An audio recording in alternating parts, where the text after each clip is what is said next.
number 95 for Friday, June 7th, 2013. I am your host, Kevin Alexander. I'm joined today by Dan Zuccarelli and Ryan Hewson, and together we combine to form the Perpetual Geek Machine.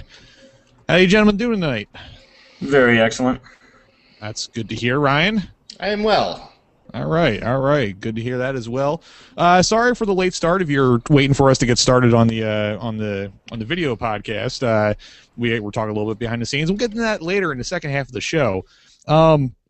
Some bad news to start off right off the bat. We're not going to five a combo tonight. I apologize about that, but we got a lot of other stuff to go over.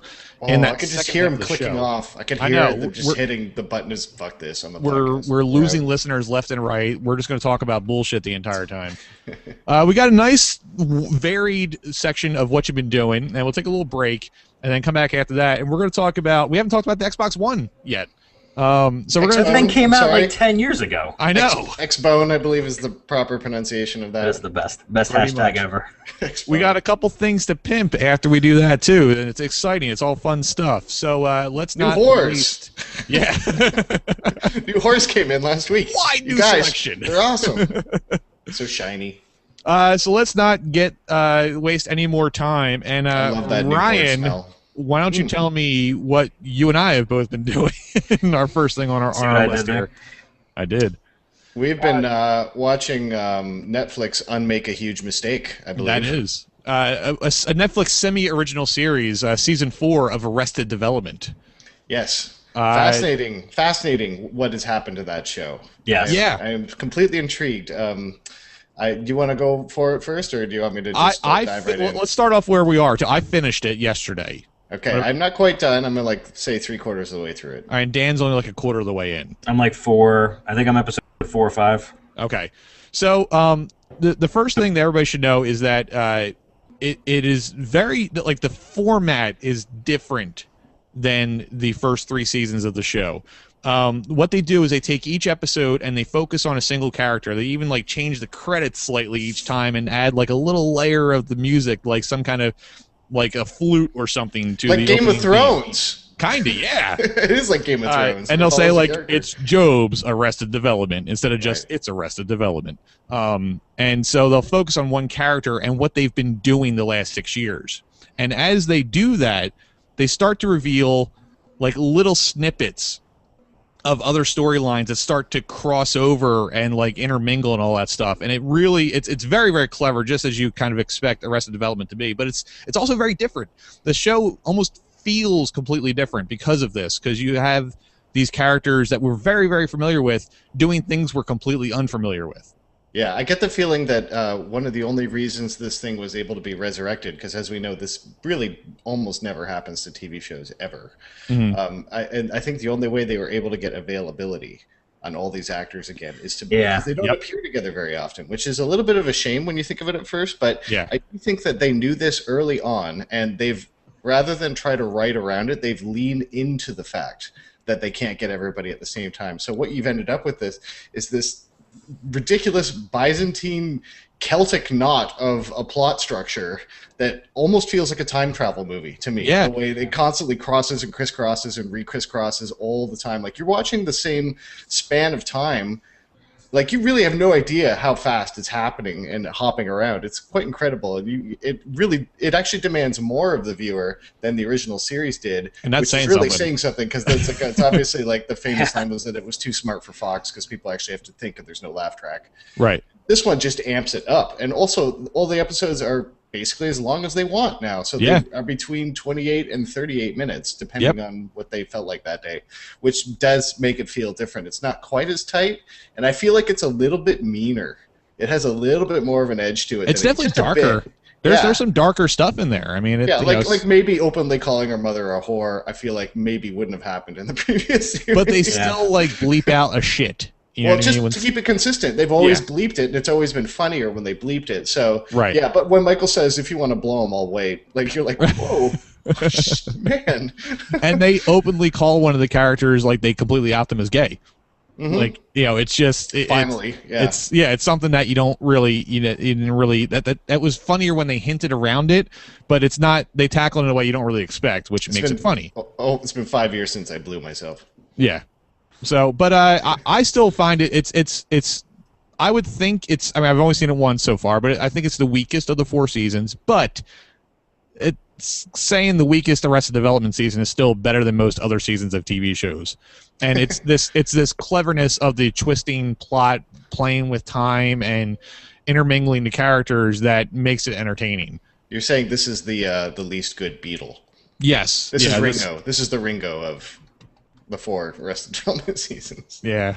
Still a Beetle. Yeah, still a Beetle. I don't know if I'd agree with that necessarily. I think, but it's very hard to compare because it really does feel very familiar and very different at the same time in a weird way. Also, all the references you want are in there. And it's very slick a lot of times, and there was a number of times where one of us, either Linda or I, would pause it and kind of like almost explain the joke, but not in an insulting way, just kind of like, oh, you remember this, that's why that's funny. It's like, oh yeah. So it's the stuff you pick up on multiple viewings. It still has that stuff. Like, you can see Liza Minnelli dancing around to that Mark Cherry song in episode 2 way before they explain what the hell that is about at all. And there are the jokes that they set up in episode 2 that they pay off in episode 12. Yeah, like it's just like it was. It's just it feels different. So it's exactly the same and completely different at the same time. I love how willing they are to name a character a really stupid name, or just set up an unbelievably stupid pun just for like the dumbest joke that pays off like an episode. Like, just they wanted to call him, like, okay, they called the guy. The politician, Carl Weathers' character is like Terry Tate, Herbert Love. Herbert Love, and the only reason they called him Herbert Love is because they knew they would have the penultimate scene with him on a boat, and they could refer to the Love Boat. That's it. Right. That's the only reason they called him that. Or just say, we need to get you up against the wall, just so he could say, oh, well, this would be better for my back. That's it. That's it. Yeah, last Sunday when they all released, we took the time Sunday morning to watch like 4 or 5 of the older episodes. We just kind of cherry picked here and there, and then we watched the very last episode just to see where we left off. And after we were done doing that, before we started the new episodes, I turned to Linda and I said, "Man, this show gets away with some really fucking dumb jokes that are hysterical." Yeah. Some of them are like dumb in a smart way, and like that way that when you finally kind of understood what the deal was with Beavis and Butthead, and you're like, oh, I see, I get it. It's like just stupid fucking jokes told in a really smart way. Yep. All right, well, I'll go back and watch it again at some point. Not right away, because we really binged on it. We watched it in like 3 or 4 sittings. I tell you, that's what I definitely did not want to do. Yeah, Hurwitz, what's his name? Like, whoever the guy who created that, Mitchell Hurwitz. His brain must be a bag of cats. Yeah, like, I don't know how you'd keep track of all those threads. Yeah, it's like Lost, but it has a point. It's actually considered. I don't. This is not. I'm not going to say any kind of specific spoilers. Only to say that they leave it very obvious that they expect to come back in some form. Yes, well, I think the movie is like literally written into the plot. I think that's a good. Yeah, it seems like this is all set up for a movie. So let's just leave it there. So I'm going to move on here. Over the weekend, I also watched HBO's original movie Behind the Candelabra, Steven Soderbergh's Liberace movie, where Michael Douglas plays Liberace and Matt Damon plays his boyfriend Scott Thornton. I have not heard of this at all. Oh, you don't subscribe. You don't have television connection in your house, so you don't subscribe to HBO. So you have not seen the relentless promos. Yeah. They ran it the week that Game of Thrones did not air on Sunday. Yeah. Memorial Day weekend, they ran the movie on Sunday night. I do not have your live television. That's all right. Nor did I get the messages on my answering machine. But this basically focuses on it's not so much a Liberace biopic, because it's not that at all. It doesn't like start when he was a kid, figure out how he became famous and learn to play piano, blah blah blah. It focuses on this very specific like 4, 5, 6 years of his life. And really it is like stunning that this isn't a theatrical movie, but it's it's a very, very, very gay movie. So it's not entirely surprising that a Hollywood studio did not want to put this out. So HBO says, yeah, fuck it, we'll do it. And it's fucking outstanding. The movie is the performances are off the charts, and it's really interesting the whole way through. I'm completely unfamiliar with anything to do with Liberace. I have never seen any of the man's performances or anything like that. Heard any of the music he played. So are you saying you think it actually might be too gay for a theatrical release? I'm not trying to say you're casting an aspersion, but I think it's interesting I'm not trying to say that at all. I'm trying to get to this other point, which is that like obviously Hollywood will touch something like Milk. Right. If it involves him getting shot, or it's also politics. That's like Oscar bait of movies like that. Shitty as fuck when you think about it. Don't get me wrong. I don't want your gay movie. Does he die? No, I don't want your gay movie. To a certain extent, I think that they were a little afraid to touch this because they don't shy away from it. It's just a matter of fact that these characters were gay, and it's not just who gay. they are. Liberace was he was like the gay. He's like the What's really stunning is that during the late 70s and early 80s, when Liberace was at the height of his power and popularity, his piano power, it was during that time when people weren't gay. Yeah, well, not outwardly gay. Outwardly. They were gay as fuck, but they just didn't actually qualify it, which was weird because you actually could be completely ostentatious and outrageous hair metal, for example. That was the weird thing. It was like a shield in a way to actually now that there are outwardly gay people, you can't go as far in that direction without somebody thinking that. Right, and nobody thought Liberace was gay.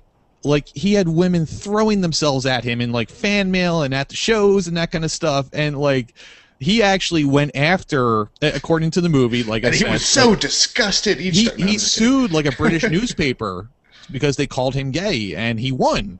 Right. So he went to great lengths to hide it as well, but not to anybody that knew him. So it's a really, really fantastic movie. It's very, very well done.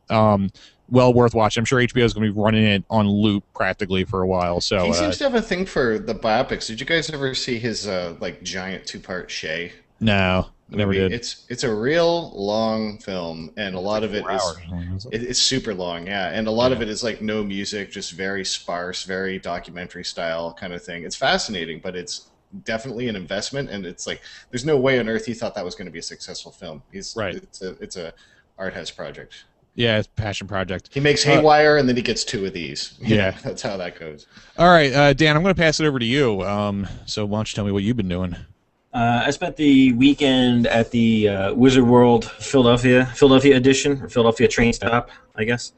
It was good to be at a flat-out Comic-Con again.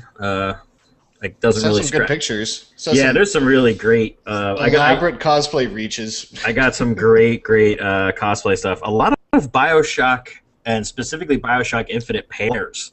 A really good Lutece twins set, and more than one Booker and Elizabeth. I think I only got one shot of. It makes a lot of sense when you think about it. It's a way for a couple to the girl is maybe gonna. I'm gonna fucking dig myself in a hole here, but like the costume aspect more, and the guy likes the game aspect more. So it's a way for them to kind of overlap the two.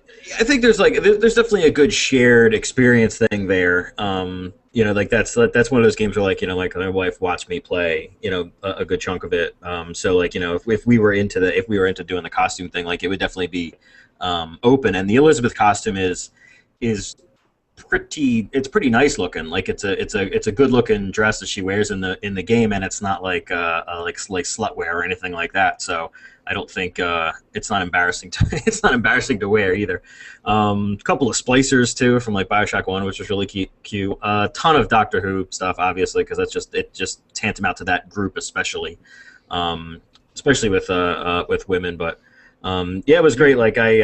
With my wife and I just had a great time running around the floor, basically just asking people to get their pictures taken. We just decided to have a really good time, just taking pictures of the cosplayers, asking them for if they're dressed up, they're willing to oblige most of the time. It's I think it's part of the social contract of we're spending our time, we're putting on costumes because we want to have our pictures taken.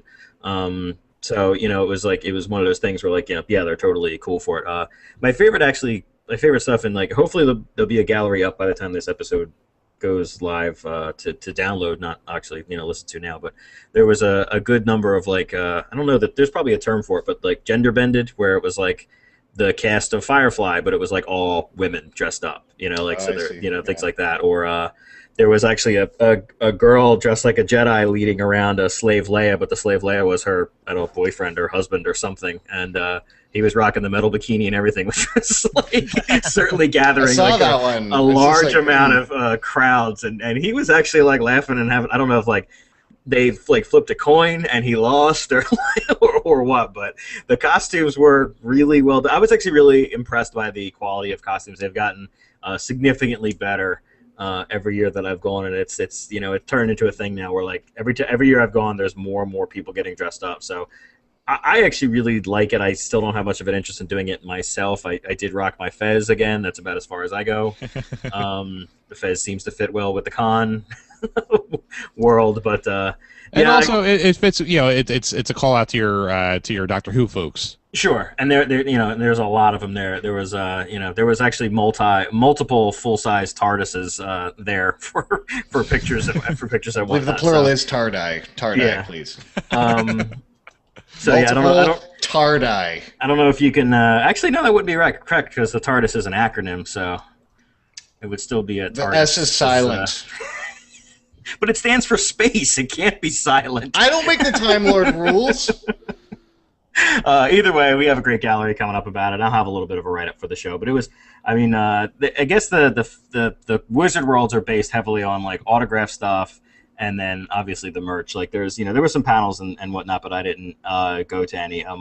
I don't want to cast any aspersions again. I don't really get the paying for photos, autographs thing all that much. It's too but weird to me. If you're into it, like the great, you know, it doesn't. It's one of those things where it's like, hey man, do whatever you want. I got a couple of autograph things. I'm not usually too keen on paying for them, but you know, I can't really knock like a John Barrowman or a Norman Reedus charging, you know, whatever they're charging, $40-$50 for an autograph. Like if people were willing to give me $40 or $50 to sign my name, you could be goddamn sure I would stand there all damn day and take that money and sign my name. Like I honestly don't think it really has anything to do with that for most of them. I think it's just a natural speed bump.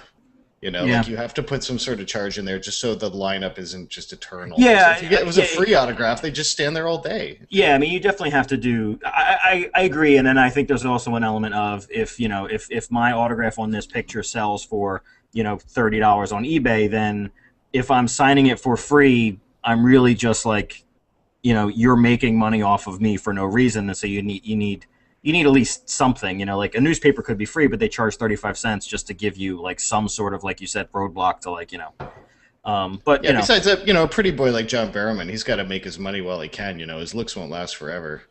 That guy's going to have a face like a half-chewed caramel in about 10 years. So he, there was actually a really long line for Norman Reedus. There was actually like a bunch of, I think they were selling a shirt there. It was like, who is Norman Reedus? Yeah, he's Daryl. Citation, please. Daryl receipts. Daryl from The Walking Dead. The only likable character left on The Walking Dead. Basically, if they can't kill him, he's the one that's unkillable. Yes, the noble hillbilly, right? Yes. Also of the Boondock Saints. He is the Boba Fett of Walking Dead. He's got the crossbow, and he don't take no shit from anyone. Nobody's safe. He falls into the equivalent of a Sarlacc pit full of zombies. Nobody's safe on The Walking Dead except for him, for the TV show, because he's the only truly likable character. Can we sidetrack for a second? Yes, do we all agree that The Boondock Saints is a horrible piece of shit movie? I haven't seen it, but I know you always bring that up. Okay. I just feel like I need to mention that every time I hear the words Boondock and Saints put together. It's a real hacky. I think the same thing about Forrest Gump, but we all have our own opinions. I haven't seen it, so I can't. Yeah, but at least you can say about Forrest Gump, whatever you think of it, that it did entertain millions of people to some sort of satisfactory level. You cannot say the same thing about Boondock Saints. Okay. Yeah. Well, regardless. So it's a cult hit for bad reasons, basically, is my opinion of it. Yeah. So I will say, Wizard World has disappointed me a bit in the past, but I noticed a definite uptick both in costumes and planning. Even the floor layout was changed to make it significantly better this time to even get around. At a much nicer level of merchandise, too, which was very cool to see. Gone were they like rows and rows and rows were of just like, the white comic book boxes and actual like pieces of art and some much better stuff floating around, higher quality stuff floating around, which was actually really cool to see. Yeah, when you asked me if I was thinking about going this year, based on last year, I was just flat out absolutely not. There's no way I was going again this year. Yeah, like I said, I actually had a really good time, and we're going to the New York Comic Con in a couple of months, which is like a different group than the Wizard people. But I was actually very pleasantly surprised with the Wizard World this year, and it actually makes me look forward to going to next year as opposed to this year, where I thought I kind of should go because it's right in Philly and it's so close by that I should go. Check it out. So no, I could say I'm actually looking forward to going next year, being that the direction that it's taking. Awesome. All right, Ryan, why don't you tell me about Plague Inc.?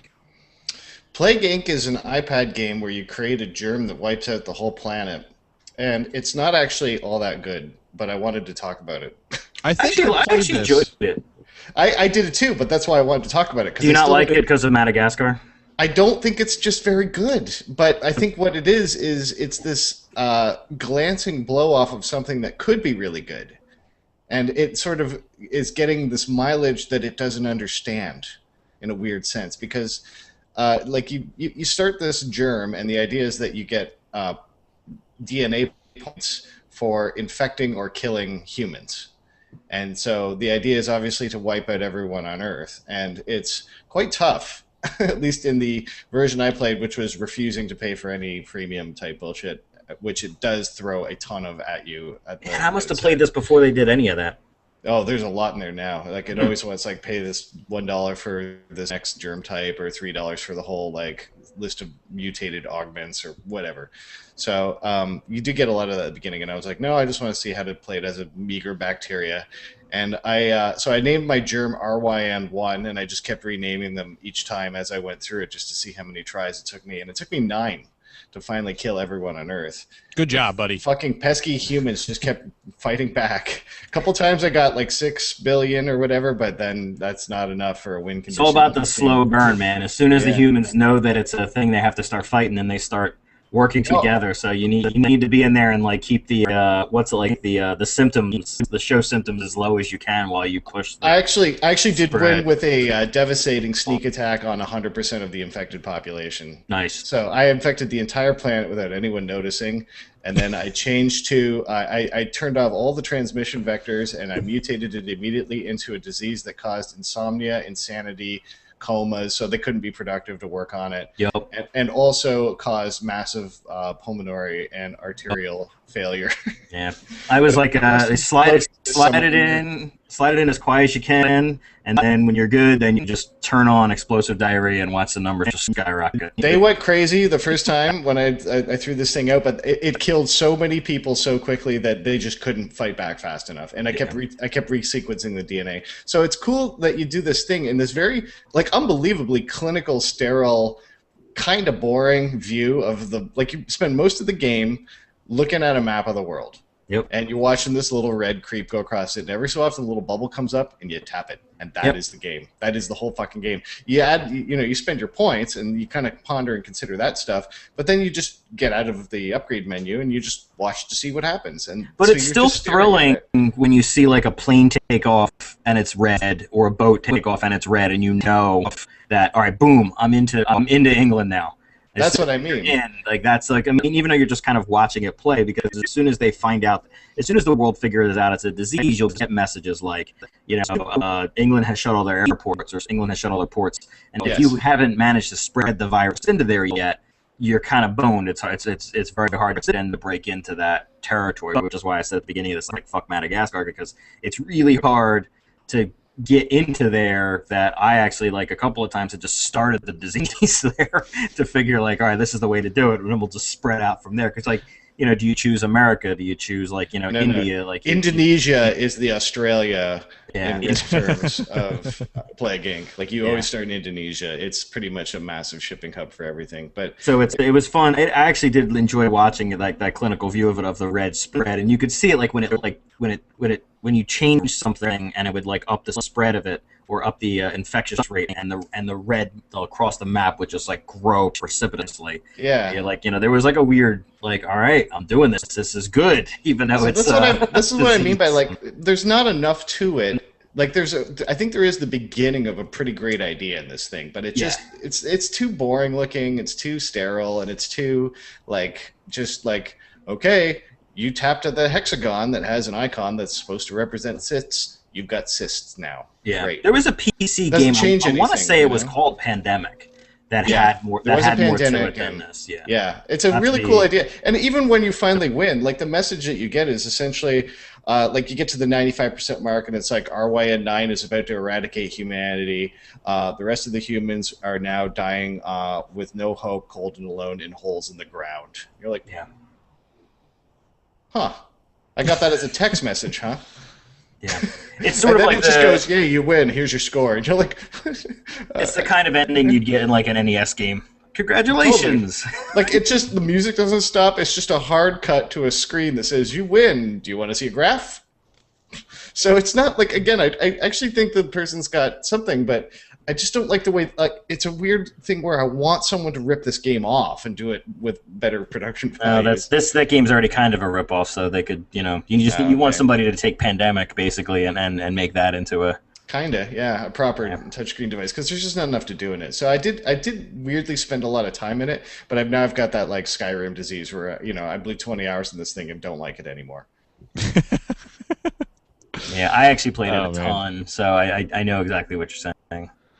All right, well, let's shift from taking out the whole world to just taking out the universe.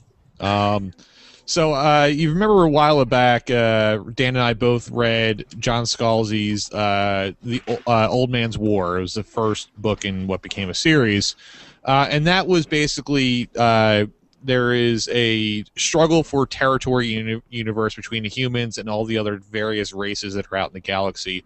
And to populate our intergalactic army, we take our senior citizens and pull their conscience from them and put them in a better body, like a super enhanced, like completely fabricated body, but it's still them. And so in that book, they introduced a special forces group called the Ghost Brigades, and that's the title of the second book in the Old Man's War series. And I just finished reading that not too long ago. And basically, the Ghost Brigades are the same idea, but they're like the special forces. They're kind of like the Navy SEALs, and they are taking the consciousness of dead people and putting them in better bodies. So they kind of wake up, and they're like, even though they are a couple days old, they're like really like 18, so to speak.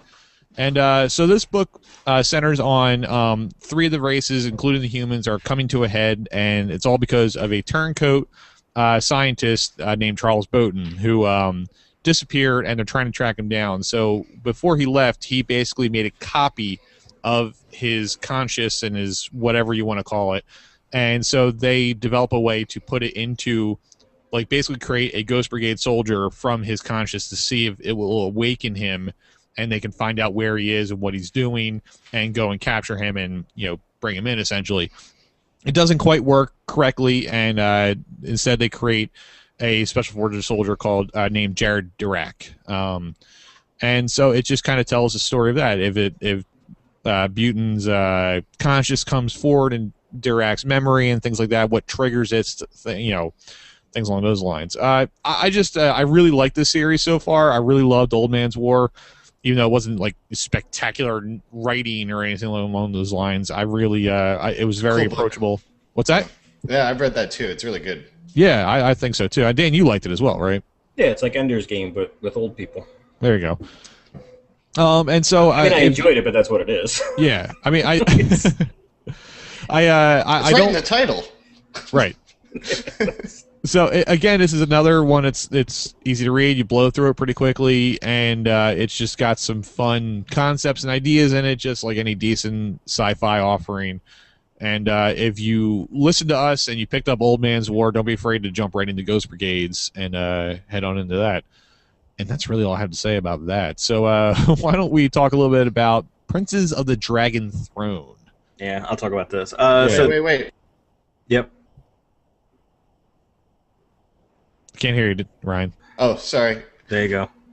Google's muting me unnecessarily again. Every so often it goes, I think you're typing. And I'm like, totally not typing. I'm not typing. Yeah. I was just going to say, as soon as you said the title of that, I instantly forgot it. It's like a memory wipe built into a title. It's so generic. Yeah, it is kind of generic. Is it called Dragon Age? Yeah. No, it is. We actually, I think we talked about this when we were playing it because Dan, you and I can't remember. Together. I can't remember like, it. The way fantasy titles are just throw a bunch of certain words together. It's like a grab bag of fantasy words that can be in titles. Storm of Storms. Yeah, but Dan, why don't you go ahead and explain? Yeah, I actually kept calling it when we were playing the Prince of the Dragon Throne as opposed to princes. Like I still am struggling for why that's a plural.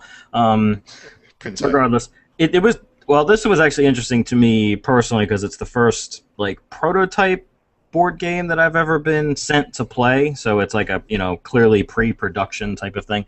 It just went live on Kickstarter a couple of days ago from a company that actually has a couple of successful games under their belts. Clever Mojo Games, which you may have played Alien Frontiers if you're listening and play a lot of those kinds of games. This one is interesting because it's sort of a combination of a few genres. The deck building genre, which we talked about before, specifically with games like Dominion, where everybody starts out with the same crappy, weak deck, and then over the course of the game you buy cards to add to that deck, sort of the way you would in a store to buy Magic the Gathering cards, but you're buying them with in-game currency. So it's cool because you sort of get the CCG aspect, but don't have to spend more money on packs of cards all the time.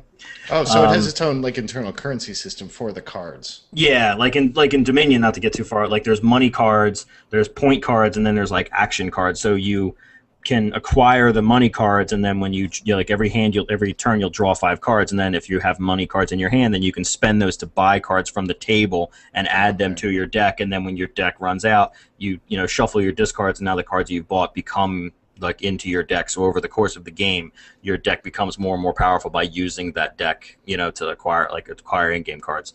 So in this game, everybody is vying to become the new king, basically sit on the dragon throne to take over the land. I believe the elder dragon king has died, and all of his sons are lobbying for influence over the realm to take over. So you'll be this deck building aspect allows you to basically recruit soldiers and people to fight for you to influence over different guilds in the different kingdoms around the I can't remember the name of the continent, but let's call it Middle Earth. Yeah, there is a name for it. I'm blanking on it now, but it's it's all just creative fiction for the game. So, in addition to the deck building aspect, there's also an area control and a worker placement aspect where you're trying to influence these guilds, and there's the soldier guild and the sorcerers guilds and things like that. They all confer their own sort of bonuses that if you're able to place enough workers in each of those guilds, you can exert enough influence to sort of take it over.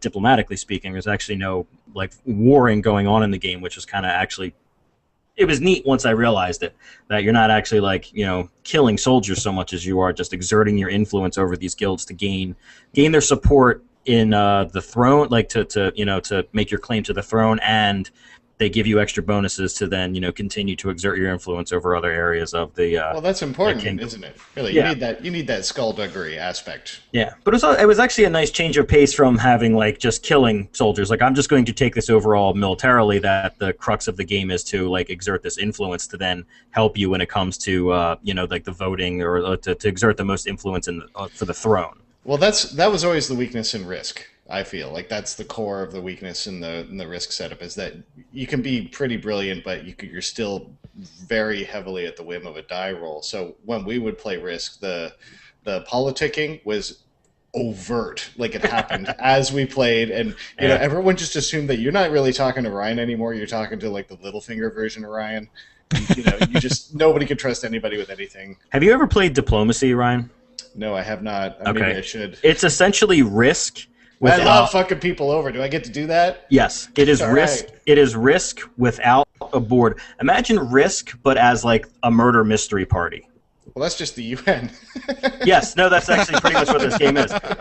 This game is actually very much like that, where it's you have an agenda and you represent a country with different stats and whatnot, and you make alliances and even better, fake alliances, and then over the course of the day or a few hours as you're playing, votes are called and actions take place, and you could make an alliance with me, but really you're just going to tell me that you're going to have an alliance, and when it comes to the voting, everybody's going to have me killed off. I think the Russian ambassador did it with a press conference in the lobby. Yeah, exactly. There's actually, I mean, if you like the diplomatic or the diplomacy type stuff in Risk, or like this is a game you should look into, and it's famous for having to play it with the right kind of people because friendships die when people play diplomacy. Yeah, Like it's you true. have to go in knowing that this is the game we're playing, and like, you know, similar to the story I tell of when, you know, my wife looked me dead fucking in the eye and told me she was not a Cylon during that Battlestar Galactica game. I fucking bought it because I, for the life of me, did not think she could look me right in the eye like that and lie. But diplomacy is essentially an all-day thing of that. So what you're saying is use it to discover things about your wife. Maybe, or just go in knowing with your friends that we're all playing this game and there can't be any hard feelings. That I might tell you that yes, we're friends and I'll support you on this, but I might be totally fucking lying to you. Well, I mean, I think I told you guys, but like there was at least one guy, and I think there was two when I really think about it, who just dropped out of our Risk game because he just couldn't fucking handle it anymore. You know, we were just screwing with him too much.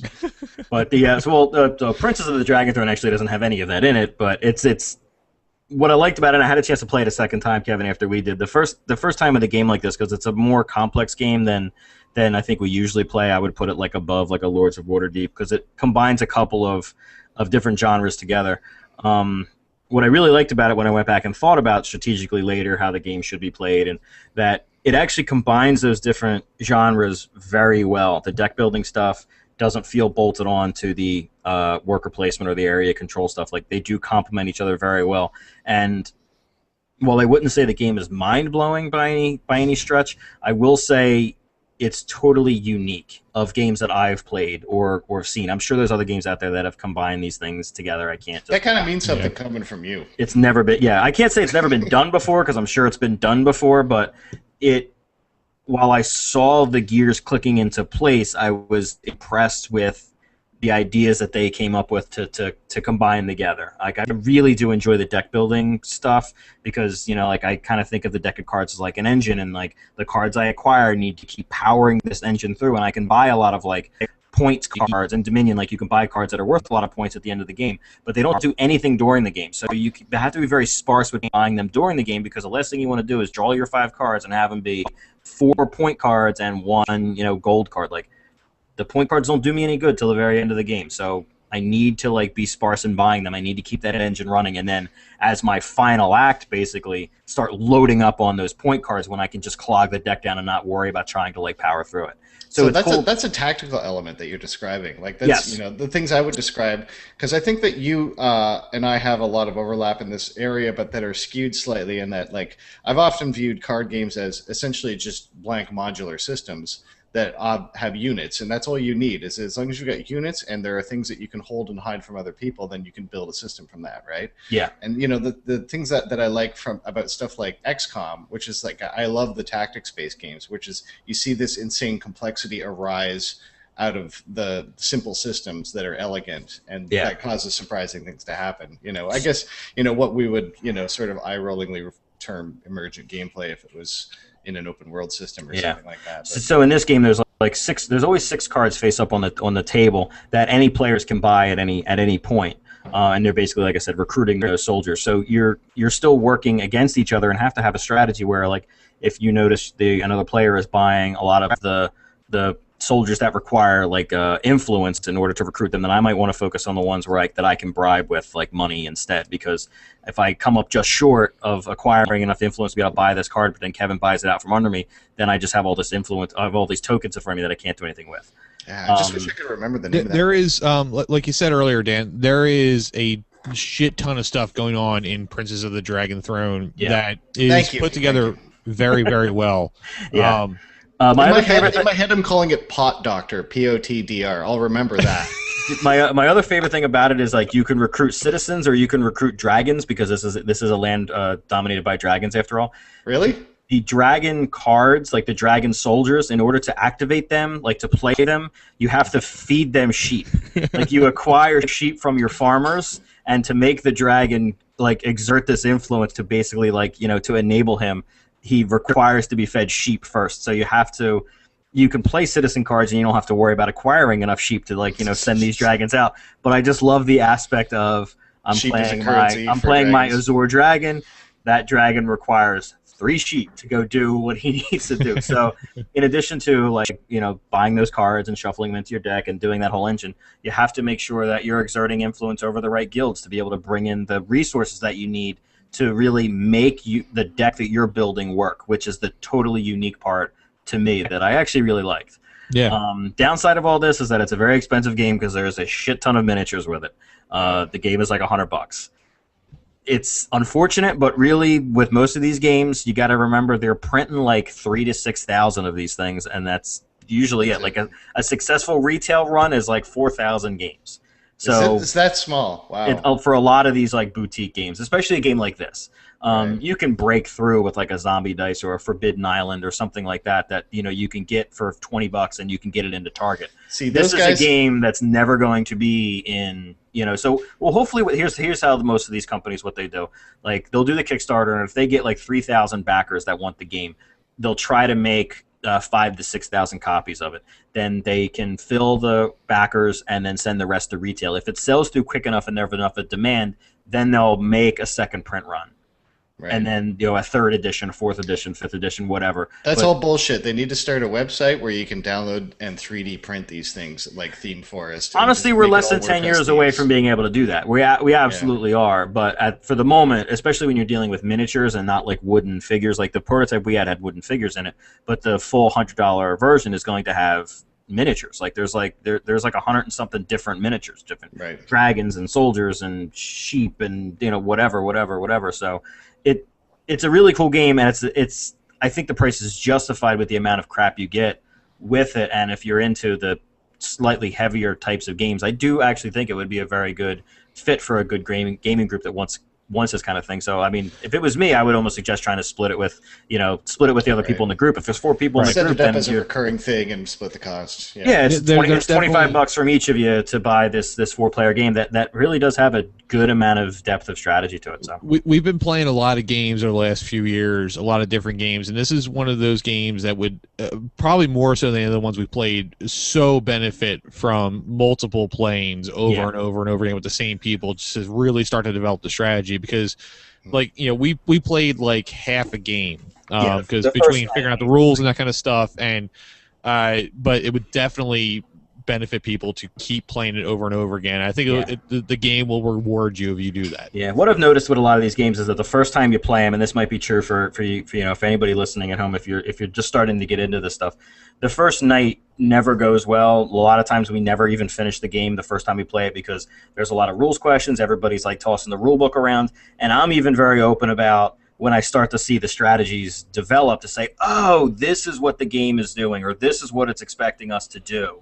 This is how this all fits together. Because then the second time you play it, everybody knows the rules for the most part. There's some rule book checking, but it's a lot lighter because you kind of got that grind out the first time around, and you can sort of hit the ground running, especially with a game on the deeper end like this one is. Like, you know, something like, you know, Forbidden Desert or you know, other light games like that. Like, you can kind of hit the ground running and play the game the first night and just explain it real quick and be ready to go. With this, it was more like, all right, wait, what does it mean when this happens? Or here, I have this card here. What does this mean? And just showing it to each other, because you're kind of crowdsourcing, figuring the game out, so then you can play it against each other later. You're Right. describing an idea I had, and it's an impossible idea, which is why I don't mind just blurting it out here. But this is what I would make for a Connect game. Okay, I'd call it Rules Lawyer.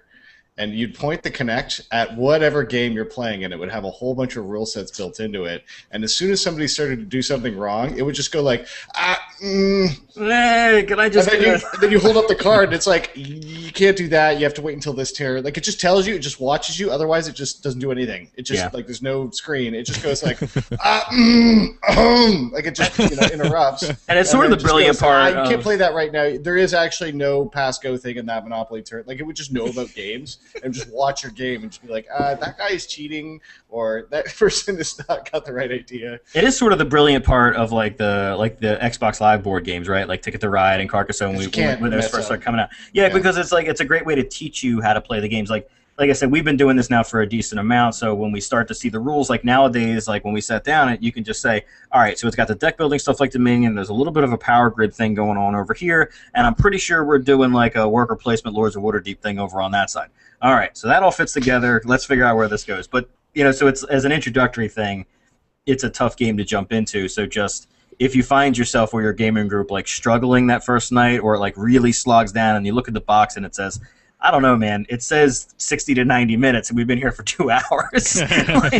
like it's not out of the ordinary, because I think like we played for like an hour and a half or something, and looked, and we were like taking a quick shot of the board can say like, yeah, we're about 30% of the way through, I think. But that was one of my first comments. Was like, yo, this is gonna be a long game. Yeah, but I think it was mostly like, all right, let's look at that rule book again. And again, because it was a prototype, like we were looking at a rule book that was not complete, so we struggled in spots where like a regular user wouldn't. But I don't know. It's like I said, it's up on Kickstarter now. I would actually recommend checking it out, because I was, generic name aside, and I do agree that the name is sadly very generic. Yeah, if you have a serious game group, definitely give Princes of the Dragon Throne a good look. Give it a look, because it is expensive, but like I said, like when we did the Dwarven Forge, the terrain stuff that ended a couple weeks ago, like I just approached the game group and said, I owe you money for that. Hey, we can just all split this, and it's like $30 each, and we can get all of this really cool shit, and everybody was down for it. So I think like it's a $100 game, like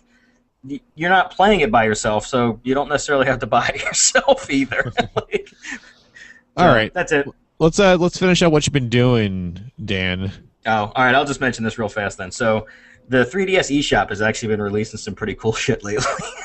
I'm sorry. Say that sentence again, please. The 3DS, I didn't quite get it either. The 3DS eShop has actually been releasing some pretty cool shit lately. Nope, just buzzing and crackling. That's all I hear. This was actually very well timed for me, because I was actually on eBay looking for these 2 old Zelda games that when they announced that they were coming out on the eShop. You actually download stuff to that thing knowing that it is crazy glued in there. What's not crazy glued? I mean, everything except a 3DS or a Wii. All my Xbox Live stuff is tied to the Xbox console. Not. My entire Steam No, none of that stuff is tied to any machine. I talk about like actual pieces of hardware.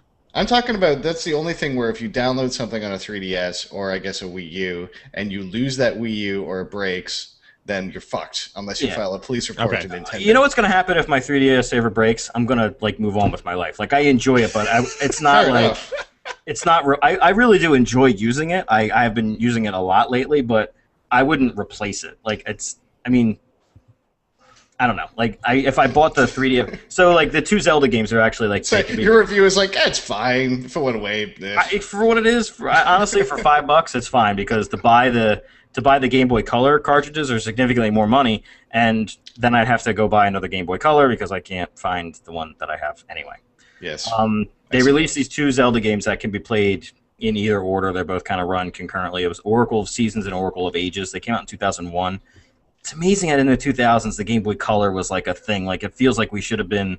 It feels like the 2000s. Yeah, it feels like the 2000s is like PSP DS territory. Like I have a hard time with how far we're into the 2000s, apparently. Battery power and mobile GPUs were nowhere near enough, because they had that shit, but you remember it was like things like the Lynx where no, I know, it just feels like 9 D cells in it, it just sucks the power out of it. It just feels like when you say the 2000s that the Game Boy Color should not be what I'm talking about.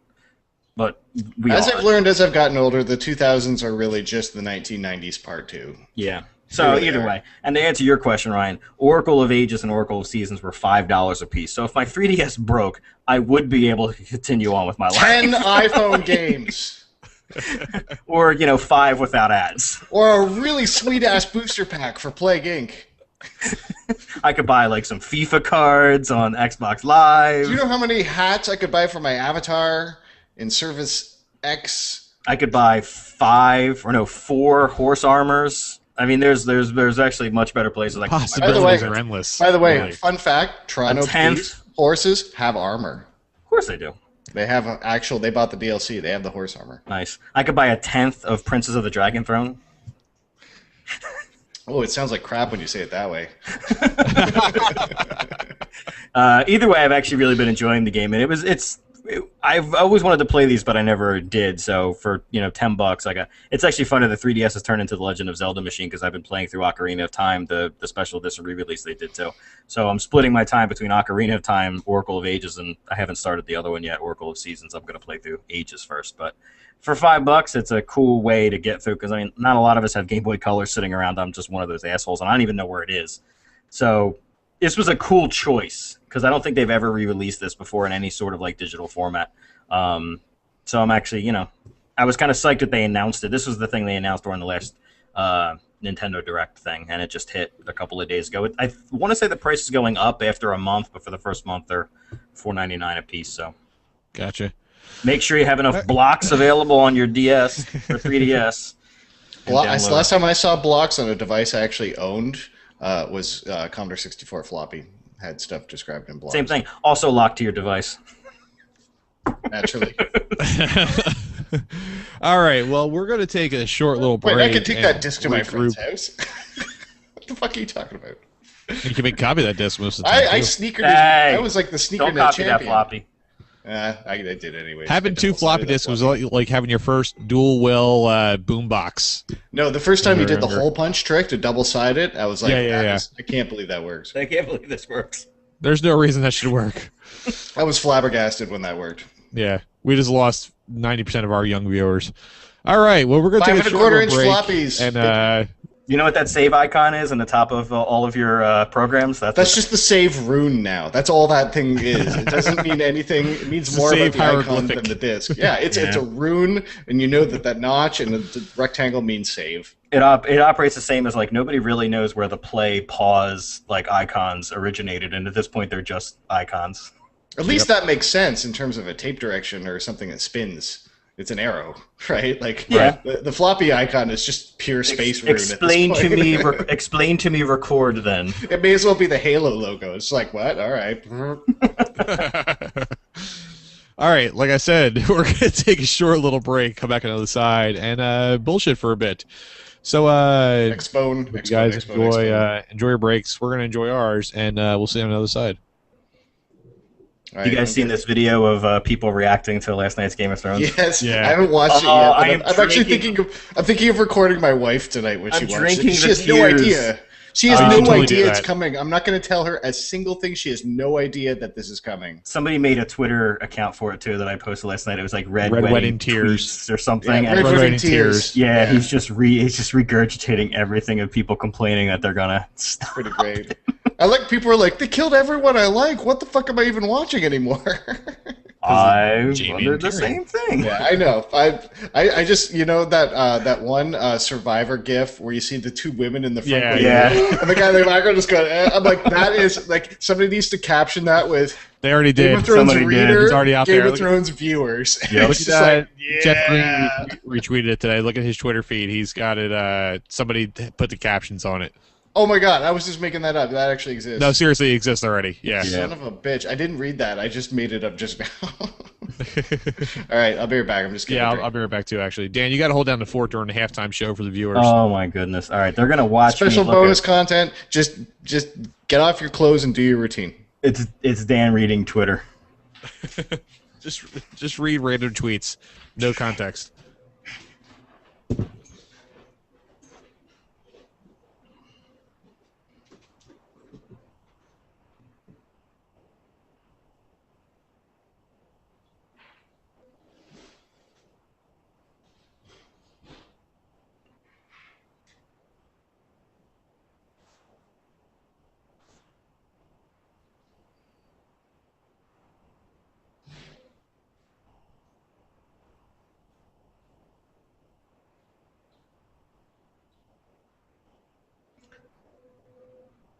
The PlayStation Twitter feed is saying that there's going to be new Guacamelee DLC out tomorrow.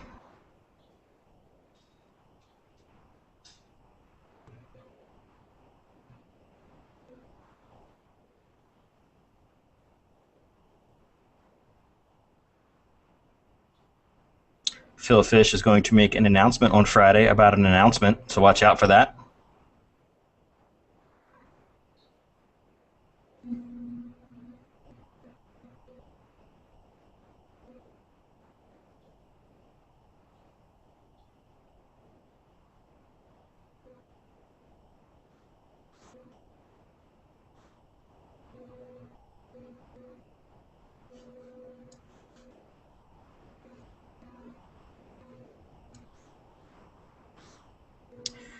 Tim Doyle at Twitter feed Nakatomi Tim has 2 Arrested Development themed prints for sale.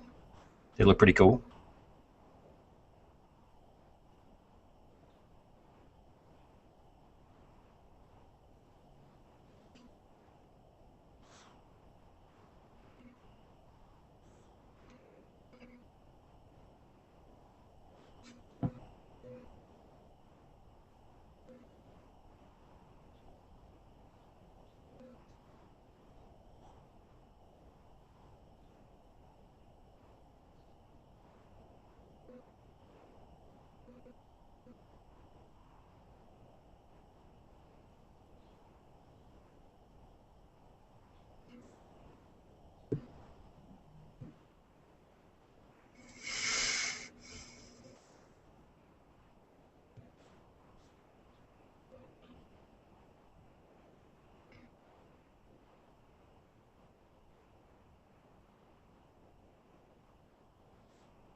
Hey.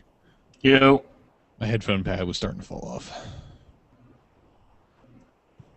We've been having a little bit of trouble with Cash and Bentley the last couple days. Doing what? They're just not getting along right now. Like fighting? Yeah, like serious, not play fighting, like they're serious fighting. Yesterday, I guess it was, I was getting ready to get in the shower, and they were both outside, and we heard Bentley like really growling and barking and stuff like that, and we looked out the window, and Cash had Bentley like pinned down. Bentley was on his back, like freaking out, and they were both really growling and that kind of stuff. So we don't know what instigated that, but that's sort of started something else. Where this morning, Cash just kind of like walked by Bentley's bowls that weren't even like the bowls weren't even there. It was just a stand where they go, and Bentley attacked him, went after him. Wow. And Cash kind of retaliated and got a little bit of Bentley's ear and that kind of stuff. So it's and now they're acting mad at each other. Like it's a little troublesome. So we just hope it passes in a couple days. Yeah. So dog adjustment problems. Yep. That sucks. Yeah, they're fighting the last couple days. I know when my parents' bulldogs started fighting, they never really stopped. Yeah, well, they started having to put like one like in the bedroom, like when we went to eat dinner, because then eventually like they would both go onto the table and then just there'd be blood. Yeah, we're not going to do that. We're going to be loyal to Bentley, and Cash is going to have to leave. So it's going to suck, but that's too bad, man. Happy times, viewers. Yeah, that's really rough because I know how much you were looking forward to that. Oh, absolutely, yeah. But we got to stay loyal to one we've had already. Anyway, should we get back to it? Sure. Speaking of staying loyal. Hey-ho. Nice sig. Yeah. Welcome back, everybody. Ironic segue. Yeah, like I said at the top of the show, unfortunately, no 5-hit combo tonight, but that's okay because we got some other stuff tonight. And before we move on, I forgot to mention at the top of the show that this week, June 4th, is the anniversary of our first podcast. Indeed. In 2010. So, happy anniversary, gentlemen. First of this podcast. Yes, of this podcast. Yeah, the Perpetual Geek Machine, not of the BBS Pipcast, which we hope everybody enjoyed the look back at one of our old shows with the Jeopardy episode, which was a ton of fun. Listening to that again made me laugh a lot, so I hope you guys enjoyed it. Yeah, actually, I listened to the whole thing again. It was a lot of fun. Yeah, it was great. It was one of those things, like, we got to, like, the final Jeopardy thing, and you Kev gave the answer, and I thought, he did not know that. Oh, yeah, I totally looked that up. And then, like, 5 minutes later, full disclosure, I looked that up. I'm like, God damn it. I remember being pissed off then, too. Yeah. There was no way that I got that wrong. If it was just me playing for me, I wouldn't have looked it up. But I was playing for somebody else. I wanted to give him a fair shake at winning that PSN copy of Jeopardy. Yeah. But anyway, guys, we're a little late to the party on this, but let's talk a bit about the Xbox One. There is some okay. So where do we begin, I guess? Is there anything we like about it? I like how much money it's going to save me. There's some things I like about it. It's true. There's some things I like about it, for sure. I think that people are complaining about the design. I don't think there's anything wrong with that design. Oh my god, I could care less about the fucking design of any of these things. Well, you wanted to know if there was I'm gonna say that thing wants to look like a decent piece of AV gear, and it does it. It looks like a TiVo. It looks like a amplifier or whatever. Like it blends in with that stuff. I don't know what that means for. Like, I actually think it's interesting that it will not stand vertically, because I've always thought that the consoles that stand vertically have like a weird opportunity to stick out more on an actual AV unit. Like, they have a little bit more visibility, and that thing won't do that. Like, it doesn't seem to have problems with fucking up discs, though. Yeah, well, don't worry, because the thing that'll make it stand out is the huge Kinect camera on top of your television. God damn, that thing's big. Oh my god, it's huge, and it has a fan. Now, I want to start this off a little bit by saying I was not as, like, let's burn the world down, because the press conference that when they beforehand said they weren't going to show a lot of games. We were laughing about that. Neither was I. It's very clear. I don't know if laughing is we were just getting aggravated by people. Like, you people are why we can't have nice things. This is the least important thing that will ever occur in your life, is the release of the new Xbox. So let's get that out of the way. Well, there's a box quote.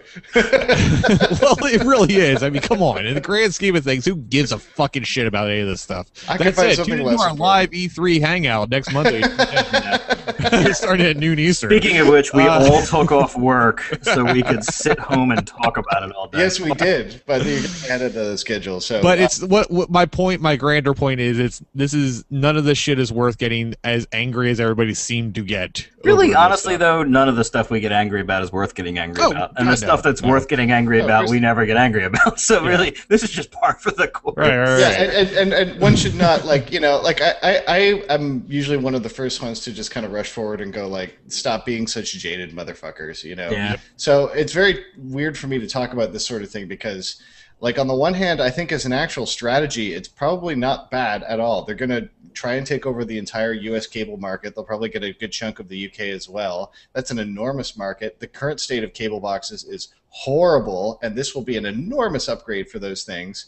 But, like, I have to balance that in my head with this, like, super huge reliance on live TV and sports, which, as a Canadian non-cable subscribing, non-sports watching person, could not find less interesting. Yeah. On a personal level. Like, I just like, well, there's nothing there for me. Not a fucking thing. It's just, wow, I need to see their games line up, and I am very eager to see that, because I hope they've pulled out all the stops and money-handed a bunch of things that give me a reason to buy it. Unlike Dan, I actually kind of want a weird reason to buy it, even so. But the reliance on certain aspects of it, like them wanting to be the first input on my TV with their advertising record, no, fuck off, no. You will stay on your own input. I like things staying on their own input. You know, I have 4 buttons I use on my receiver remote. I don't know if you guys are the same, but I use power, input, volume up and down. And those are, it's not a problem I need solved. It's pretty much awesome right now. You get to program all that shit automatically. It's fucking awesome. Like, who needs to switch inputs so fast that they need to be like, Xbox, Price is Right, Xbox, Bejeweled, Xbox, Store. Xbox Music. Xbox, like, who does that? No one. Assholes. There's a lot of fucking attention deficit syndrome people out there. I love the moment. I watched it with the Giant Bombcast, and I love the moment where they were showing off their Snap, whatever crappy smart TV app thing, and Vinny was just like, I hate you. Just watch the movie. Watch the movie. What are you doing? What is all this? Let me say this. None of us here are sit at home on a Sunday and watch football while checking our fantasy football league guys. Right. But that fantasy football shit stuff is fucking awesome. I guess, but if I was somebody who was really really into your that, iPad? now, you got to think about a lot of the audience that's going to be buying one of these things are the Madden playing, Call of Duty playing guys. And I still don't think so. Football. I still think those guys will not want to shrink their screen even in the slightest bit. No, they absolutely will. They absolutely will. To check their fantasy. Really? Yeah, you don't know these people that play this stuff, man. You're right. No, I don't. It's like have you ever been to Vegas or like a place where they allow sports books? Like I think they do in Canada, and there's just thousands of screens and there's like numbers flying all over the place, and people just kind of take it in as a big thing. The people that are into fantasy, you have no idea. Watching the game actually becomes a very minor part of what they're doing. Like, they're watching a specific player or a specific play, or they want to see a team when they're in the red zone, or they want to see a team when they're on defense, but they're looking at it the way a gamer would look at it. Like, they don't really care about the game so much as they're watching their numbers. And you think there's enough of those people like to make that a thing? Absolutely. No idea how big Ryan. how big. No, I know. Like, I compare is. to betting in Europe, where I know that they have betting shops like we have Starbucks. They're everywhere. But it's not even betting. Like fantasy stuff is like, you have your fantasy league at work, or you have your one on like ESPN.com or whatever it is. Like, there's a channel here called it's called Red Zone, and they'll switch to any game where an attacking team is within 20 yards of scoring. It doesn't matter what game it is, and that's the only thing my dad watches. It does not matter. Like, you just want to see the excitement. Let me ask you a question here. Now, do these fantasy guys, do they actually tend to watch these things together or by themselves? A lot of times, yeah. It is, like, watching football in particular is a very social thing, whether you gather at a bar or you gather at a buddy's house. Like, if I can go a little interface geek here for a second, there's a real interesting context switching problem here, because you'll see people to this day who have cheap 15-cent solar-powered big-ass calculators sitting right next to the computer keyboard, right? And the computer can calculate a number as long as Young Street in a nanosecond. It's way more powerful, but they like the calculator. Why? Because it's a context switch that's reliable. And I think that's why the tablets and the smartphones often win out in these situations. I can be on my iPad surfing. I'll get a text message on my phone. I will fucking respond to it on my phone, even though I am literally using a device. I could just switch to the messaging app and do it. Like, the context switch is important to people. I totally understand what you're saying. I completely agree with you. So if there's multiple people, can they put up all that stuff for everybody on the Snap? We're also talking about people who will buy 4 DirecTV receivers, 4 TVs, and pull up a different game on each one. And you're saying there's enough of those people to make that worthwhile? Yeah. Not to that extreme, but yes, I think there are a number of those people that are going to flip their shit for that feature. If they can pull that all together, and they can show me, like, like the red zone idea of like any team within 20 yards they're going to flip to. They can flip to the game where my wide receivers just got put into the game to run a play, and it'll know instantly, that's my Final Fantasy team. This wide receiver just got put onto the field, and they're currently, like, there's a good chance. Did you just call it your Final Fantasy team? I've already done that in my mind. I got the Red Wizard football quarterback. That's my actual geek, because I don't really give a fuck about shit. Halfback, Phoenix down. But if it can integrate all of that stuff and give me that data on the fly while switching to the games that I'm interested in before I even really know that I'm interested in them, because when you draft a team, like, you don't just pick a team, like, you have players. So, like, I could have a wide receiver on this team and the quarterback of that team and the running back of this team. So I can't just watch one game and get all of my players together to see what kind of points they're getting me. If I can load my team into this system, and I'm not saying it's necessarily going to do all this, but if I can load my players in there, it can tell me which games those players are playing in, what times they're playing, and switch between them, like, dynamically to, like, show me all that data. Yes, there's a lot of people that would fucking go ape shit for that. But there's a lot of people in one country. Yes. But that's where Microsoft's playing. Like, they don't really care if Japanese people buy the Xbox One. Like, it's but they care about Europe a lot. Like, that's the #2 market, and they're going to do this for. They'll do that for soccer. Done. They're going to do it. They're going to do it. Once the infrastructure is built. They did have that whole FIFA. They showed that whole Ignite demo where they're like, we have a new engine. And then a guy spoke for 15 minutes, and I still have no idea what that engine is actually for. Yeah, but because soccer is even, or football, whatever the fuck you want to call it, is bigger than the NFL is. It's Kiki Flop over in Europe. And there's even more leagues and more teams, and people are even more insane about being fans of those teams and following that stuff. And over there, sports betting is an enormous part of it. Yes. A lot of sports books are sponsors of those teams. That's how tightly integrated it is. So I just think it's weird that it's this very like USA and somewhat UK specific thing that is not going to like even be compatible with a cable system. But that's what they care about. Like they've given up trying to figure out Japanese. You can't say culture. They've given up Europe. There's no way. Maybe Japan, but not Europe. No, not Europe. But it'll spread. I mean, like this is where they'll introduce this stuff and then they'll move it out. Their cable is not like your cable, like at all. It's a completely different system. I understand that, but if they can lock down the U.S. and get this thing into that wide of a market share, I mean, what is there, 500 million people in the U.S.? They don't have to break the UK. No, there's 320 million people in the U.S. So how many people around the world do you have to get if you made that thing big enough in America? You don't have to get it around the world. America's the #1, but like Europe by far outclasses that for population when you add it all together. I agree, but if they can have one system with one cable system and one sport and not have to worry about figuring out something for Spain and figuring out something for France and figuring out something for the UK and figuring out something. I see what you're getting at. The thing I'm trying to get to is that like if you pick up your TV in France, it comes through the internet. It's not cable, like at all. It doesn't, I know. That HDMI pass-through thing means nothing. I agree, but I also think Microsoft is just hedging their bets, and they don't give a fuck, and they don't have to. It'd be great if they did. It'd be great if they did care, but they don't. It's interesting that it doesn't have a tuner, because I think there's going to be a PVR as they're pushing TV. Because they don't want to play that game either. They can't do it. Then they don't want the price increase. So there's going to be a tuner box PVR DVR thing. You have to have all those TV features. You have to plug your cable box into the Xbox and then into the TV. And that's where the whole thing really breaks, because then you can't really time shift or DVR anything. Right. All right. Well, so it has an IR blaster. I brought up. But that's just. I mean, that's just. Those things suck. Yeah. I didn't want to derail us too much, but I just wanted to bring up because that was the one thing during the whole press conference that I sat up on the couch and went, "Oh man, that's going to be fucking huge." Like was the fantasy football stuff. So let's move on though. So weird to me. the controller has been tweaked a little bit. Looks very similar, but has more of a Nintendo's. A lot of people point out it has more of a Nintendo style D-pad on it, and there's rumble in the triggers. You know the patent expired on the Nintendo D-pad. Ah, there we go. There it is. So everyone suddenly has like a connected cross D-pad. Yeah. Vita was the first one. They put out their the new IP was Quantum Break.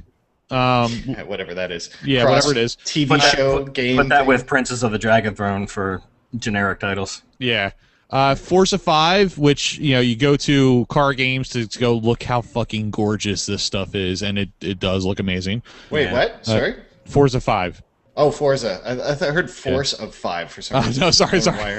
Yeah, Forza does look really good. Yeah. And then there's the FIFA, Madden, that kind of stuff. Call of Duty Ghost, the dog, blah, blah, blah, blah, blah. I found all their stuff looked like weirdly... It definitely looked like a step above current generation consoles. I had to see it side by side. It looked weirdly flat.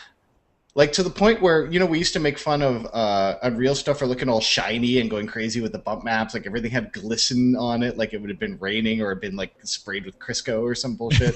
And this all felt like the opposite to a weird extreme where, like, there was almost no, like, highlights on things. It was very competent, very high poly, but very, very flat and cartoony looking. Yeah. Like EA Sports stuff. I looked at it, I was like, well, yeah, it's better, but there's a weird art direction on this that I don't quite get. Yeah, I totally understand what you're saying. For me, I was really glad that the Call of Duty guys did the side by side comparison because that really helped me see this stuff does look better. Like it's like when you switch on old Halo mode, you're like, how much better can this be? Oh Jesus! Right. All right. So the new Xbox has a Blu-ray drive and a 500 gigabyte hard drive. Does it play movies? Does anybody know? Haven't said yet. I don't think it does. Yeah, I would not. They want to sell downloads. That. So why would they? Right. The Kinect has been totally revamped. Basically, like, I think, you know, there was rumors going around for a while that there was a better version, like hardware version of the Kinect floating out there, but they had sold so many. Actually, this is a true time of flight camera. Whereas the old Kinect, and that is actually a very crucial distinction. A TOF camera is something that literally measures like difference in like light pulses traveling in and out of the sensor. What they did before, it sounds like this is the Kinect they wanted to make, but had to scale it back on CPU, and because it has to do pre-processing to feed that to the console and not cause a performance hit. So they've done that now, and that's what, like, they've put the proper wide-angle lens on it. This is like kind of what Kinect really wanted to be when it grew up. Right.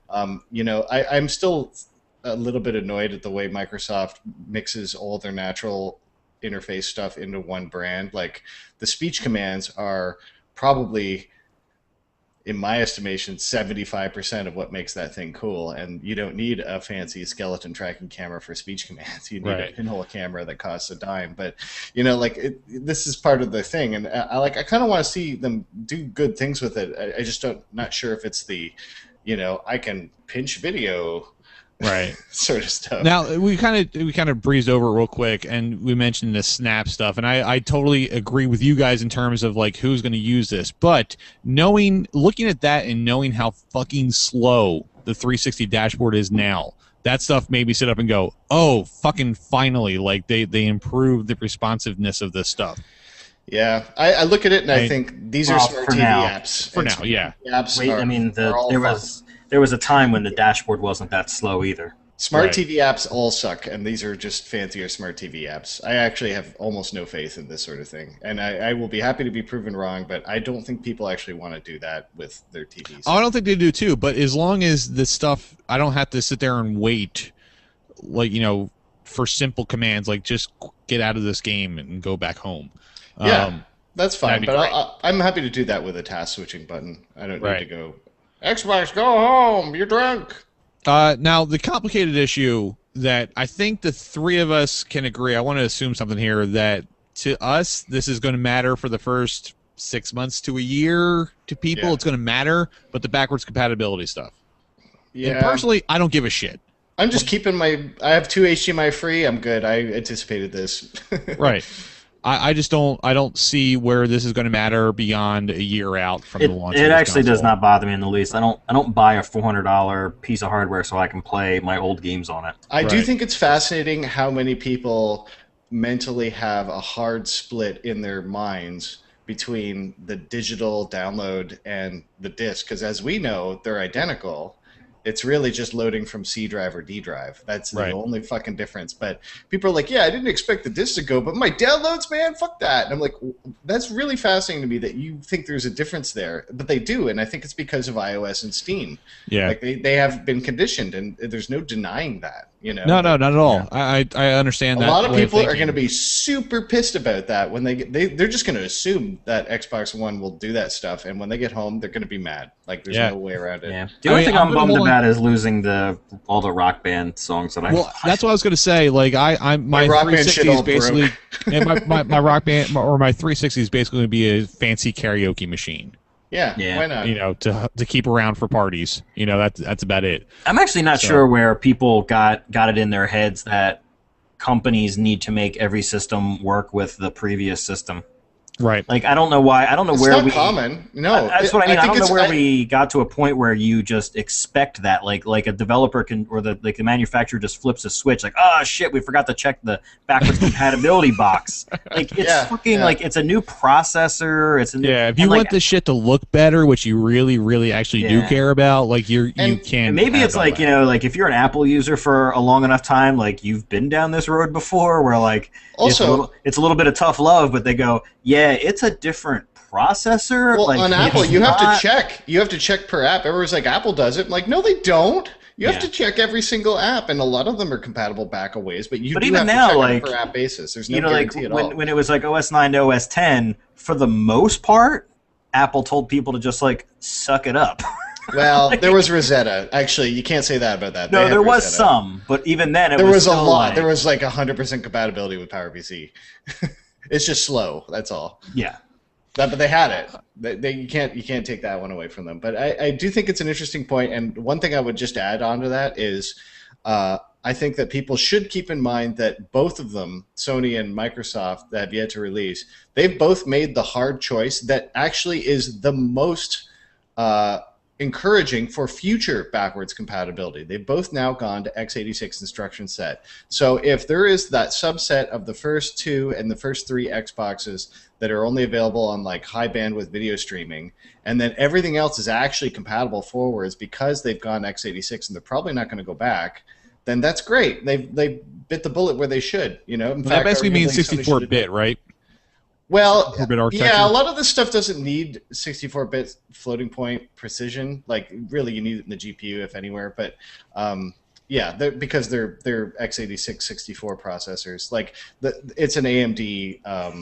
What do they call that? APU, right? It's an APU. It's a GPU plus CPU in one package.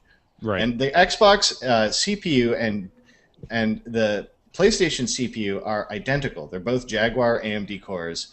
The only difference here is that Microsoft has allocated some of their silicon budget for the Kinect, and Sony has put all of it into like crazy fast. A look into how VRAM. Ryan's mind works. I know, right? I would say that one of the biggest hardware differences between the Xbox One and the PS4 is that the PS4 uses that super fast, super expensive GD RAM or something like that. GDDR5. It's like 200 gigs a second bandwidth. Yeah, it's crazy. but there's 8 gigabytes in the Xbox, which is what's in my computer now. I mean, I expect that to run. But it's fine for quite a while. 68 versus 200. That's the difference. Like, basically, like what Microsoft spent on the Kinect and the power supply and all the bits they can't easily scale down for that, Sony just spent on GPU. Like, that's the easy. Like, these two things. Like, people are like, last time the Cell was more powerful, yes, but it was also like trying to speak Sanskrit. Like, it was weird. These two new machines are identical in a lot of ways, except one has a just bigger GPU and the other one has a Kinect. Which will benefit everyone because it'll make the translations for developers easier. Totally, yeah. Like, this is like the best news developers have ever heard, And it will really kind of settle down. Hopefully, should settle down a lot of the fucking pissing match between the internet with console war bullshit. What? So. You're out of your mind. Yeah, I guess I did speak out of turn there. You're out of your mind. You're taking that from a hardware Dan, perspective. I'm an optimistic guy. That's the thing. All right. You were not thinking of this from a tribal perspective. Well, folks, here this last 20 minutes was a sample of what you can find from us on June 10th, this Monday. My neck! Ow! Hey, come on. Come on, guys. You got to give me credit for that one. No, I don't. This upcoming Monday, June 10th, is the day before E3 officially starts, like the show floor opens and all stuff, and there are 4 pressers happening that day. The big ones are Microsoft and Sony, and unfortunately, EA and Ubi are in between. Yes. And there are many, many hours in between Microsoft and Sony. But we are going to be live doing exactly this. If you're watching us live right now, which there's a few of you are, we are going to be doing this all day. Well, I won't say all day. All day. We're going to be starting at committing noon. all of us to a solid 24 hours of video Ryan's committed himself to podcasting. 24 hours, so enjoy that. I will drop in periodically. Well, yeah, Ryan and I and Dan and I will definitely be around all on and off throughout the day. I don't want to commit us to a 12-hour long broadcast. We're going to do Microsoft and Sony at the least. Like, at the very, very, very least, to talk we're going to do over that. top of them. We're going to be tweeting about it. There's going to be a whole lot more snark involved because it's just going to be instant reactions. Oh, it's exactly instant Which is never reaction. good. Science theater, these things. Yeah, we usually do this over G-Chat while we're all at work, streaming it and making fun of it as fast as we can. Yeah. Now we get to do it with our voices. So we got this we got that going on. It's the it's our 3rd birthday, and we got some guests coming by. Have you mentioned the site yet? What's that? Did you hear him mention it? No, not yet. I'm getting to that. Give me a second. I'm getting around to that. Come on, Ryan's going to give himself a deadline. It's the whole new chapter, man. You got to roll. And so we're going to have Fred Earhart stopping by from the Fantastic Neighborhood podcast. We're going to have Jimmy Canuck, editor-in-chief at GameZebo.com, stopping by. We might invite a few of you who are our loyal listeners to drop in with us. Hopefully, Rich, Adam, Nicole, whoever else can drop in and out as well, other members of the machine. Many random guests. Yes, and so that should be a fun time. So pay attention to our Twitter feed, definitely. But also, on the same day, or before. It's probably slightly before. We will have a brand spanking new perpetualgeekmachine.net. We've been looking at it. We've been reformatting things. It looks fucking incredible, and I want our lead nerd guru, Ryan, to talk a little bit about that, if you don't mind, Ryan. Okay, well, the first thing is I think we should tell people just perpetualgeekmachine.com, because we have that too.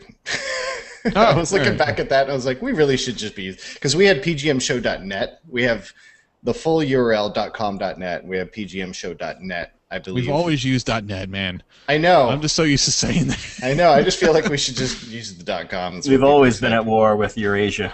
That's right.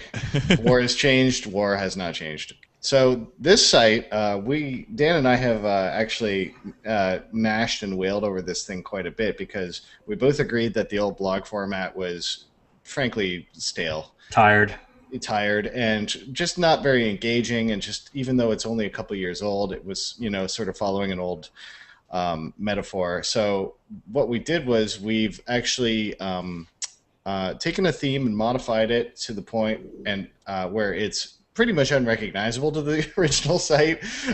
You'll still be able to get around it, obviously, but it does not list like a bunch of posts. It lists like a geek dashboard from heaven is the idea. You will see a giant grid of things, and they could be anything. They could be elaborate photo galleries of Wizard World or Falling Water. They could be a single tweet. They could be an awesome trailer that we like, but they will all be arranged in a responsive grid formation that will work on all the fun mobile devices and look pretty good while it does it. And I'm actually really looking forward to seeing this thing move out, because it is a huge step forward from what we've got right now. I am tired of staring at the back end, so I am actually looking forward to the idea, honestly, like when I was looking at these things, and Dan was the one that zeroed me in on this particular starting point, but we had a few things in mind, and what I just want is that you go to your browser in the morning and you go through your same sort of like list of links. Everybody has that little loop that they does. And I want it to be just the thing that you want to open up just to see what is going on. And this will be across not just our podcast, but perhaps some other ones at some point. I'll just tease that a little bit. But, the idea is that this is the conversation. This is the meme space. This is the water cooler, campfire, whatever fucking tired metaphor you want. You open this thing up and you will see a bunch of things in a very visual format as opposed to text-based format that hopefully is a little more engaging than what we've been doing before. And, a lot of these things will lead to stories, or they'll lead to videos, or they'll lead to whatever. But we're just trying to break the blog format, essentially, you know, and try to make it a little more magazine-like and a little more just interesting to go through. Because when you see this advent calendar of our front page, you kind of, it has a certain, there's something about a grid that is just essentially game-like. And that's one of the things I liked about this. I mean, I think I was sick and tired of, like, I was looking around at sites and we were talking about it, like, what do we want to do, and some ideas for cleaning stuff up. And I suddenly just got so extraordinarily tired of, like, the blog roll of the past 5 or 6 stories and a couple of buttons across the top and maybe like a calendar on the side, and it just was like, oh my God, tired. This is just, it's only been around for a couple years, but it's just so samey. There has to be a different, more interesting way to both create that content and share that content. I think we all kind of fell into a bit of a funk where, like, even creating that content just seemed to be like hamster wheel-ish in a way, because it's just every site looks exactly the same. It's just we wanted to try to break the mold and create something different, and And this is definitely different. I mean, I can't even think of another site that looks like ours is going to look in a very short amount of time. Yeah, not another blog, that's for sure. It's not a blog. It's not a traditional blog at all, and it's going to pull in. It's more along the lines. It's kind of pulling in all the things we love. Like we follow us all individually on Twitter. Like we post those random things. This is going to accommodate that. It's such a drastic change, and it's going to be so much fun to provide us with content that we are more inspired to provide you with new content as well. Yeah. And so, you know, there's going to be more stuff coming at you right like just like that, whether we're just linking to a YouTube video that we're checking out, our movie trailer, or, you know, Commander Hadfield's singing Space Oddity, whatever it is. Yeah. You know, it's just going to be more content. It's going to be the stuff that you come to us looking for. And it's awesome. I can't wait for you guys to see it. I'm very excited. And, you know, Dan and Ryan have definitely spearheaded this. I've just kind of been like, you guys are brilliant, and I agree with everything you say. Yeah. See, think about this, like for the blogs that you go to, and there's just a regurgitated press release, and it's still hilarious to me because I get this press releases in an email, and then I go to, like, you know, your various applicable websites, video game websites or whatever, and you basically see that website or that press release regurgitated with maybe 2 lines of unique text, and then they, like, boom, post, that's a blog post, we need to get that out there. And, like, to us, that's more bullshit. Like, instead of creating a stupid post around a trailer that we like, why not just show you the trailer? Like, why do we need to try to justify creating a blog post out of it so we can put an author on it? Like, no, we just saw this video that was awesome, so we're not going to waste your time. Here's a direct link to that fucking video. Yeah, a direct link. So we're going to have things on that front page that will immediately take you away from our site. Yes. And that's what you want. Here's one of the best things about it, too, is that our site is going to look damn near identical on anything that you look at.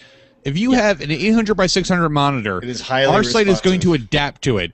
If you are if you mainly browse everything on your phone or the iPad or whatever else, it's going to look exactly the same on everything. Yeah. Well, not exactly the same. It's very, very similar. Specific, but yeah. Well, it tailors itself, so it's great. It'll look like something that's actually specific and, you know, proper is the point, not just jump down theme. What we're hoping is that we become, like, more than an RSS stop, and people, like, want to come and see what kind of things have made the wall, and we're gonna have ways for people to suggest things to pop up on the wall, things like cool shit that you found around the web that, you know, that other people might find interesting, and you know, we're hoping to incorporate tons of different content like that. And, you know, like you said, like, you don't need to stay on our webpage the entire time. Like, we just want to show you cool shit, and you know, this is going to facilitate us to do that. So I think we're all actually kind of really excited and getting grand ideas about new ways to use this, not a blog format that we've decided to settle on. So it's absolutely going to be hopefully something new. All those links and articles and YouTube videos and funny pictures that you hear from one of your best friends after you've been hanging out for a night. Yeah. You know, like, it's like, that's what's on the wall. That's what we're trying to aim for. This is a conversational thing, because this is what you get from your friends, is they introduce you to new things. And that's the idea. Exactly so that. Hopefully you guys like it, and you know, we'll be looking for feedback, obviously, and all that sort of stuff. But yeah, it's an experiment in progress, but we're pretty happy about it. So far. Breaking the mold. It's not exactly, it's not the easy road, but hopefully it ends up with a cooler product in the end. So absolutely. And it's funny that the core idea is just like, text. How important is it really? Yeah. Well, you know, like we said, like relative to everything else. You know, you gave us the link and said, "How look through these themes and see what, like, you know, see what inspires you, see what you like." And I just remember, like, clicking through, like, the 6th page, just thinking, like, "Oh my God, I'm sick of the fucking blog look." Yeah, that's true. So, all right, well, there's that. So look for that. Look for our live show on June 10th. We're going to be bombarding you on Twitter. June 10th. E3 Day. Reminding you, yes, E-Day. about this thing. Emergence Day. Please join us. It's going to be an all-day party. You know, hopefully we're still here by the end of it. I'll have pop and chips. In one way or another, we're going to be having a good time all day long. So follow us on Twitter or Facebook. We are at Twitter or Facebook.com/Perpetual Geek. We're on Tumblr, perpetualgeekmachine.tumblr.com, and our YouTube channel, where you'll be posting, well, I'll be posting the archive of this Google Hangout. We're youtube.com/Perpetual Geek Machine. So that wraps up episode 95 of Perpetual Geek Machine podcast, our anniversary show. So dumb. Happy 3rd birthday to us. What are we doing with our lives? Yeah, this is almost 200 times we've gotten together and talked about things that don't fucking matter. Howling our complaints into the uncaring wind. Some apologies for the longer show than normal, but oh well. Hopefully you guys enjoyed it. So, gentlemen, we had a serious amount of housekeeping to do ahead of time. We did a whole lot. But that's okay. So, guys, it's been a fun ride. Hopefully, here's to another 30 years together. And, yeah, so anyway, so for your co-hosts, Dan Zuccarelli and Ryan Hewson, I've been Kevin Alexander. Thank you for listening. And until next time, we are shutting down the machine.